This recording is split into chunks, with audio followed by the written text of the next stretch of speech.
Yields back. The chair now recognizes the gentlelady from the state of Florida, Ms. Wasserman Schultz. Thank you, Mr. Chairman.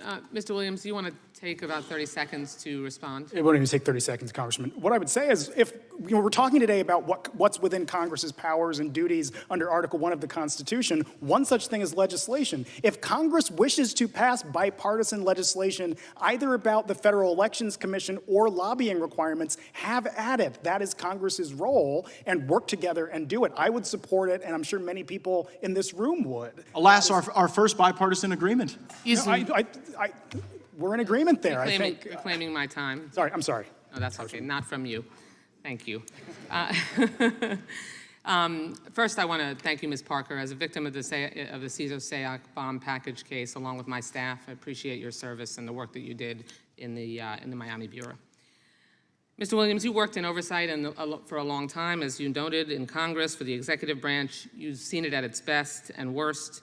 And although the Judiciary Committee has issued subpoenas over unfounded accusations just 2 weeks into this Congress, I know I have serious concerns over their rush to judgment, like many other committee actions that are employed by Republicans for purely political reasons.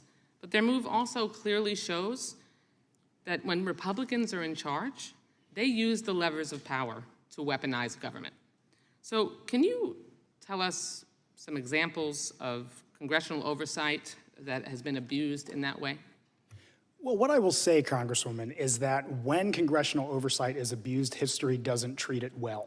And none of us today are the judge or the guide, but history will be. And if, for instance, individuals are targeted, history will not be the judge of that if Congress is using its authorities to do so and overstep its bounds beyond the scope of its Article 1 authority. Thank you. And what can members of Congress learn from past examples of the politicization of oversight? I think past is prologue, and by recognizing that with a large platform as Congress has, it has the tremendous ability to harm people as much as it does to do good. And Congress ought to perhaps have that in mind when thinking about how to make government work better. Thank you. In 2015, a member of Congress who happens to currently hold the gavel now in the House boasted that the Benghazi Select Committee was effective all because it hurt Hillary Clinton politically, saying, quote, "Everybody thought Hillary Clinton was unbeatable, right? But we put together a Benghazi Special Committee, a select committee. What are her numbers today?" Unquote. He even bragged in the same statement that because of it, her, quote, "numbers are dropping," unquote.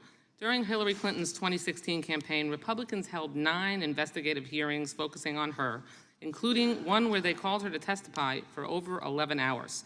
That was clearly politicized and weaponized oversight. And frankly, this weaponization committee itself epitomizes the weaponization of government. So, Mr. Williams, is it ever appropriate to turn congressional oversight authority into a weapon to harm a political opponent? No.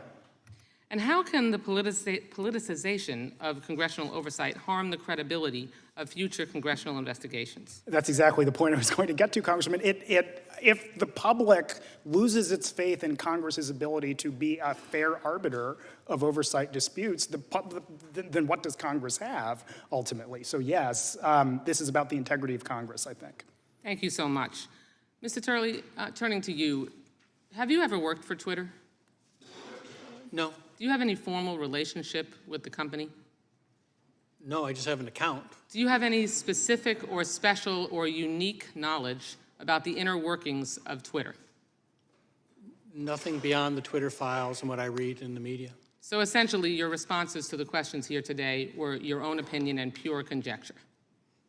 No, I wouldn't say that. I mean, I try to base them on what we know from the Twitter files. Well, but you said that you don't have any specific or unique knowledge of Twitter, but you spoke as if you did. You were asked very specific questions about Twitter's, the way Twitter functions and the decision-making that they make, but yet you don't have any unique or special knowledge about Twitter and have never worked for them.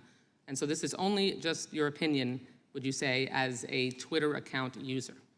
No, I've come to give legal analysis based on facts that are in the public domain, and I was really referring to what I was asked about the Twitter files. Reclaiming my time, legal analysis is another word for opinion. I would think there is some distinction, but yeah, it ultimately is an opinion, but I believe the question to me was based on what the Twitter files show, and that was my reading of the Twitter files. Right. And again, that's another way of describing your opinion being offered, which was represented as unique and special fact, which you don't possess. Thank you. I yield back the balance of my time.